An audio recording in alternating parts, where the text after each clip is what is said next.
All right, Sanjay Mookim joins us. Plenty to talk because suddenly the dynamics in the world are changing, and I'm going to spend a lot of time with him trying to understand that what he feels the market are. Sanjay, fantastic to have you back. Thank you for joining us. For the longest time when we've interacted, we've started with one question. Economy is looking strong, but valuations are not supportive. Let's keep the historical narrative aside. First, I'm going to start with what is happening in the world. And there seems to be a departure from what the assumptions were, let's say on 1st of Jan, which is interest rates will remain low, US bond yields will not go close to 1.5, and oil prices will remain under check. I think we're staring at a complete reverse picture right now.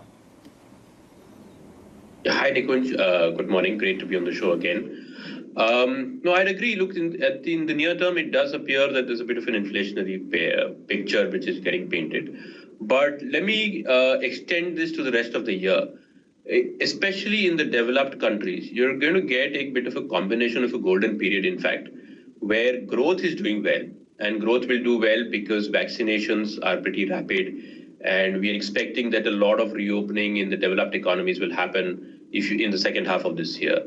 You are also seeing reasonably strong fiscal stimulus, especially, let's say, in the US, with this $1.7 trillion package that is currently being worked on. And monetary policy remains supportive. Now, whatever bond yields may be doing at the moment, and we can argue what that impact on equity markets will be. However, the monetary policy it remains very favorable to asset prices through this year. Again, you may get these volatility periods again. We can talk about that subsequently. But the combination of a very strong fiscal policy, a very strong monetary policy, and a growth revival is typically very good for assets. To imagine that valuations just by themselves, and I agree that valuations are very, very high, but that valuations themselves will lead to a significant correction and downward movement in markets seems to be a little low probability to me. It's a great point that monetary policy is going to be favorable, and for our Indian viewers, the monetary policy bent is very important given that they've not blinked an eye on inflation. Okay, I'm going to keep the macro aside and back to what we've discussed and argued and debated.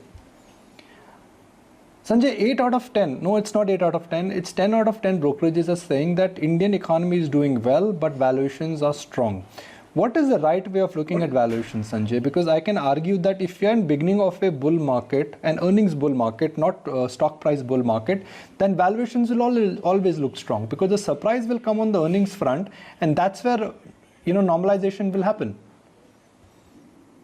Right. So, Nikunj, let me kind of change the presumption there a bit. It is not 10 out of 10. At least we are of the view that the recovery in the Indian economy is still incomplete. And that what we've seen so far is a rapid recovery to where the country was or activities were prior to COVID. Growth here on, to my mind, remains a very unanswered question. The concerns we have in terms of assuming that the Indian economy is strong are twofold. One, consumer confidence is very weak. This is supported by data that comes from the RBI. We've done our own surveys to kind of corroborate that. And the second is that any measure of wage growth that you look at in India remains at multi-year lows. Right? Yes, there has been some fiscal stimulus in the budget. Yes, the RBI has managed to get rates lower and banks are cutting lending rates. But the impact of these tend to show up with a little bit of a lag. And our worry is that in the near term, the Indian economy or the sequential growth in the Indian economy, if I may say that, is likely to stagnate a little bit. Okay, so we are of the opinion very firmly that the slowing down of sequential momentum will actually lead to broader-based earnings downgrades for the market. Okay. This upgrade cycle that we've seen over the last couple of months is one-off, and it happened because the economy opened faster than we thought. But we are going to go back to a downgrade cycle, and this means that you will have this unfortunate combination of very elevated multiples for a large number of companies, but earnings being lackluster for the next few quarters.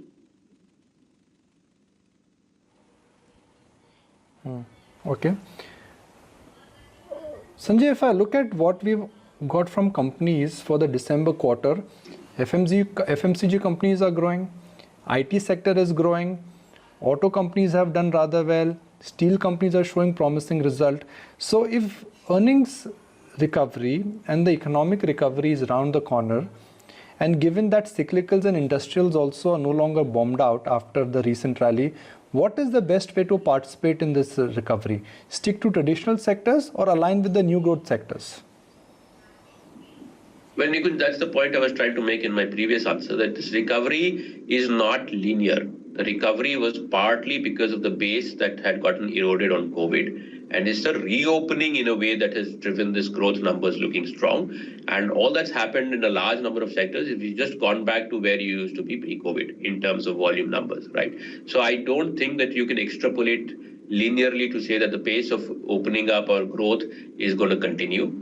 And our sense is that in many commodity sector, many consumer sectors, I beg your pardon, and we did a note on this last week, that the data on many consumer sectors suggests significant deceleration of month-on-month volumes across the board, right? So you had this dip when the COVID lockdowns happened, you had a big rebound after that, and now the economy is settling down into a slightly lower trajectory of growth rate.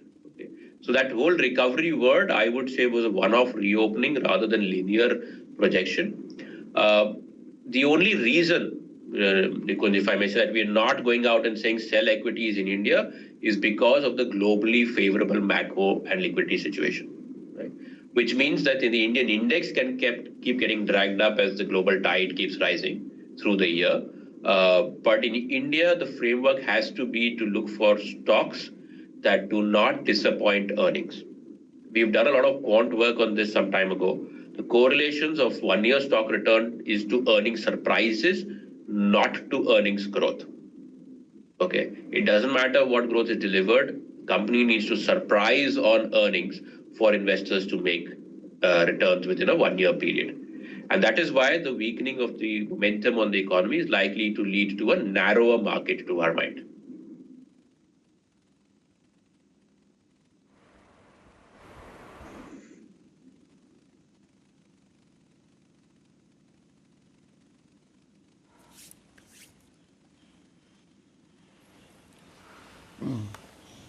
Okay. In light of that, however, Sanjay, and given the parameters as you've stacked up, do you still see India as a preferred EM in the overall scheme of things? Is there a threat of fund flows receding and us being on the back foot, with the recovery kind of slowly getting back on track? Well, there's two time frames to this answer, frankly. If you are a longer term investor and you look for 3-5 year investment horizons, India remains a preferred destination because this is one country where steady compounding growth is relatively assured. And this is rare within the EM complex, right? Most EMs tend to be far more cyclical than the Indian economy has been so far. However, if you look at the near term, a few months or quarters, and if that's the investment horizon, then the rising oil prices and rising inflation globally tends to have a negative impact on India's relative performance. MSCI India tends to underperform when oil prices are going up. Okay, so yes, in the short term, this is negative for Indian equities on a relative basis. I mean, India may go up if global equities are going up, but the longer term fund flow into India probably continues for that growth expectation over the next decade.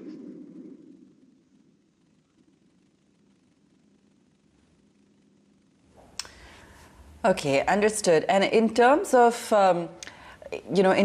really the kind of portfolio allocation one should look at, would you go primarily for the cyclical theme, including financials as a major chunk? Would you perhaps still keep a fair amount of defensives and export-oriented names, given what we're seeing on the currency as well? How would you play this kind of time period right now? So our focus is predominantly on the banks in India, with the increased focus on the private sector bank stake, and this starts with our view that the markets will continue to drift up through the year, right? And banks, just by the way the index is constructed, the weightage in the market, are a beta sector to a market going up, and therefore we think that technically it makes sense to be in banks.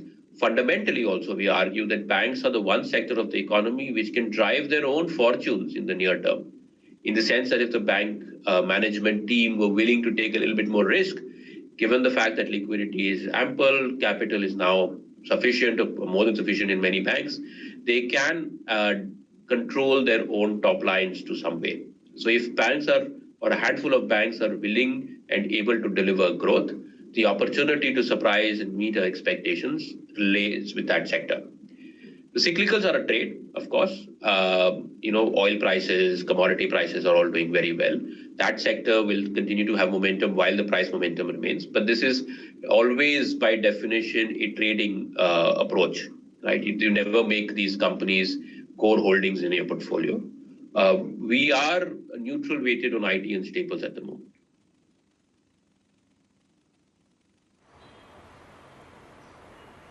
Right. Sanjay, what about the flip side of crude prices? Just taking a leaf of what you were discussing with Nikunj as well, as to how that has inflationary bearings, it impacts RM costs as well. Where is it that tactically you would try and wean out of segmentally because of the high crude sensitivity? Right. So Aisha, I'd say to put it in two ways, right? The one big stimulus happening in the country is the monetary stimulus, right? Loan rates are the lowest they have been for years and decades, really. Mortgage rates as low as I remember them for quite some time.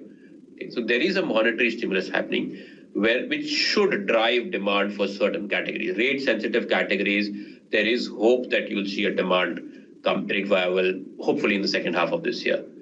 However, all companies are affected on the margin front, given the rise, not just, let's say, in steel and aluminum and oil, but plastic and crude palm oil and copra and everything's going up. Titanium dioxide, everything's going up. So if there is a company or a business that has no benefit from the monetary stimulus, whose top line does not move because rates are low, but where margin pressures can come up, that's the space that I would be really uncomfortable with today. Because, again, going back to my original hypothesis that it is earnings surprises that determine whether stocks outperform or perform or not perform, then I don't want to be in a sector which is at risk of missing and seeing earnings cuts.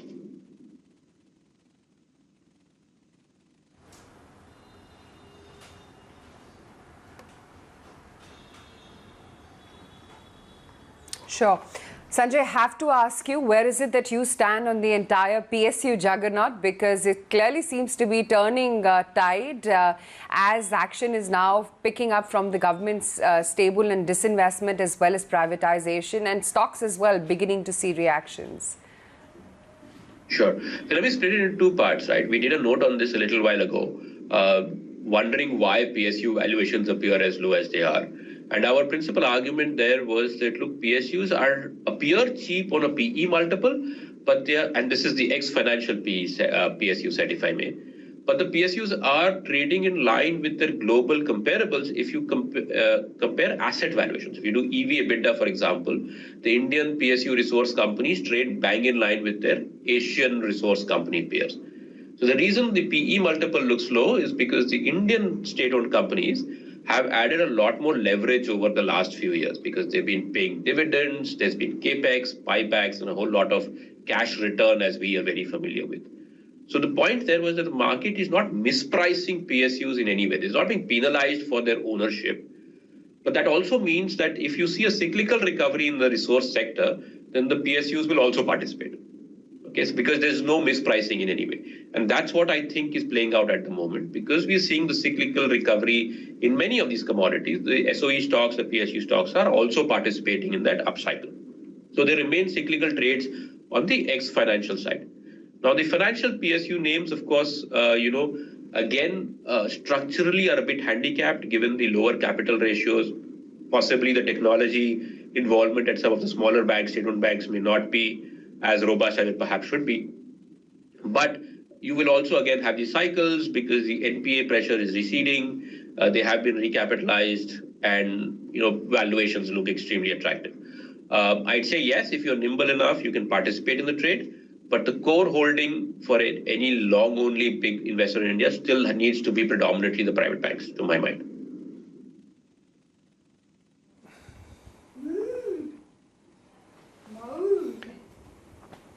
Sanjay, what is the right way to look at cement? If I compare cement, most of the cement companies today are trading way above what the historical averages are and even global averages are.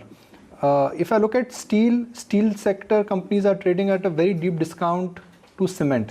Why is there such a large disparity between steel and cement, even though they both are cyclicals?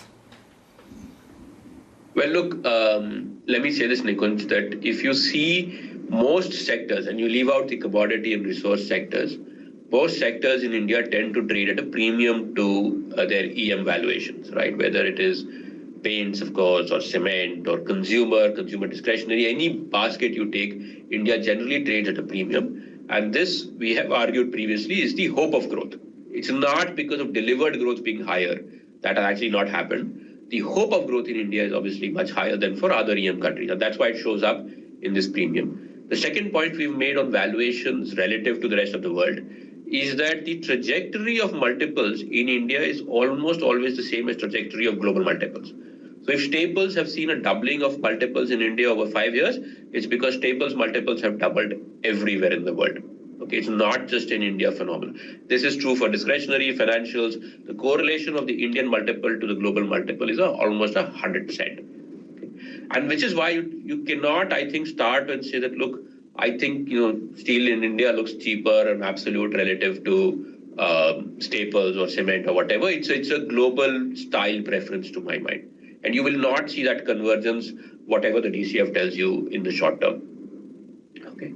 And more flippantly, I'd argue, why does cement in India get consumer multiples? Because perhaps the one country in the world where movie stars advertise cement.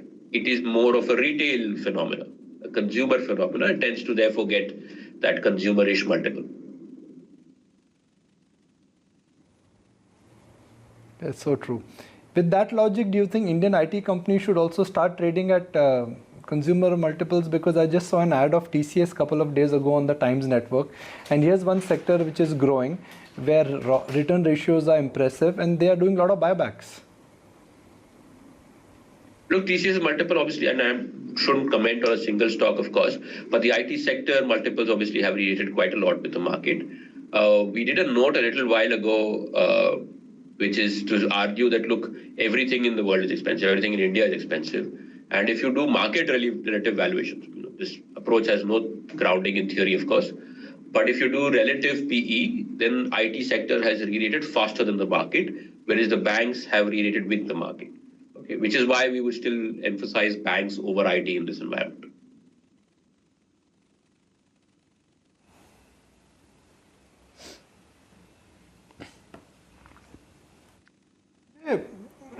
Let's talk about a trend which you think is a mega trend. And I'm not just talking about economic recovery or a cyclical recovery or capacity utilization.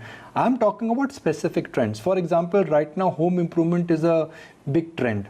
Couple of years ago, cloud infrastructure was a big trend. Data and fintech was a big trend. 3 years out, what to your mind is a cyclical, is a big trend which will continue irrespective of economy, macro, government policy? Because mega trends are those, Sanjay, both you and me know, they will last for years, decades, irrespective of what is happening in the world. That's a good question, Nikunj. We did actually again a note on this in January, where we said, look, if you're investing at these multiples, you have to look for 10 years of growth. You're not discounting 2 years of growth anymore, right? And our answer to your question was that Indian consumption, will continue to grow in absolute, but you will also get continued upgrades to consumption. So the kind of goods that are sold in that consumer basket, the quality of consumption will continue to rise, whether it is because of urbanization, whether it is because of absolute income increases, all of this will continue to play. And there's a relatively high confidence that this will play out steadily for the next several years and perhaps decades. Okay. So the answer to that is to buy management teams in India, B2C preferably, which can deliver, which can benefit from this rising and upgrading consumption pie. Okay, I wouldn't limit it to say that this is X sector or Y sector that matters. To my mind, the top screening criteria there would be which management team can execute well in that steady growth environment on the domestic consumption pie.